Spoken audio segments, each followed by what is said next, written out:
চলমান ফিফা বিশ্বকাপে আর্জেন্টিনা আর বিতর্ক যেন একে অপরের পরিপূরক হিসাবে পরিণত হয়েছে। রাউন্ড অফ 16 ম্যাচে মিশরের সাথে যেভাবে অবিচার করা হয়েছে তা নিয়ে ফুটবল দুনিয়া এখনও সমালোচনায় মুখর। সেই রেশ কাটতে না কাটতেই আবারও বিতর্ক, প্রতিপক্ষ আর্জেন্টিনা।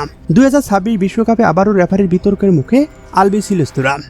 সুইজারল্যান্ডের সাথে কোয়ার্টার ফাইনালের এই লাল কার্ড কি আসলেই সঠিক সিদ্ধান্ত, নাকি আর্জেন্টিনাকে ফিফা বাড়তি সুবিধা দিচ্ছে? ম্যাচের 72 মিনিটে যখন খেলা 1-1 সমতায়, ঠিক তখনই ঘটে আসল নাটক। সুইজারল্যান্ডের ফরওয়ার্ড ব্র্যাড অ্যাম্বলোকে হলুদ কার্ড দেখান রেফারি। কিন্তু রেফারি কি একটু বেশি কঠোর ছিল? কি বলছে ফিফার নিয়ম, নাকি তাদের সাথে অবিচার করা হলো? ফিফার অফিসিয়াল নিয়ম অনুযায়ী একজন খেলোয়াড় যদি যে কোনো ম্যাচে 2টি অফিসিয়াল হলুদ কার্ড পান, তবে রেফারি তাকে সরাসরি লাল কার্ড বা রিলিজ কার্ড দেখে মাঠ থেকে বের করে দিতে বাধ্য। এমবালো প্রথমার্ধেই 44 মিনিটে প্রথম ভুলটি করে বসেছিলেন। ম্যাচের 10 মিনিটে মার্ক অ্যালিস্টারের গোলে আর্জেন্টিনা এগিয়ে গেল।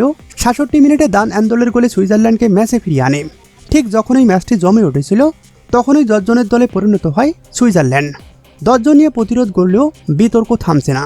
ফুটবল প্রেমীদের এক অংশের দাবি, রেফারি বরাবরই আর্জেন্টিনাকে বাড়তি সুবিধা দিয়ে আসছে। তো দর্শক, আপনার কি মনে হয়? নাকি মিশরের মতো সুইজারল্যান্ডও অবিচারের শিকার হলো? জানিয়ে দিন আপনার মতামত।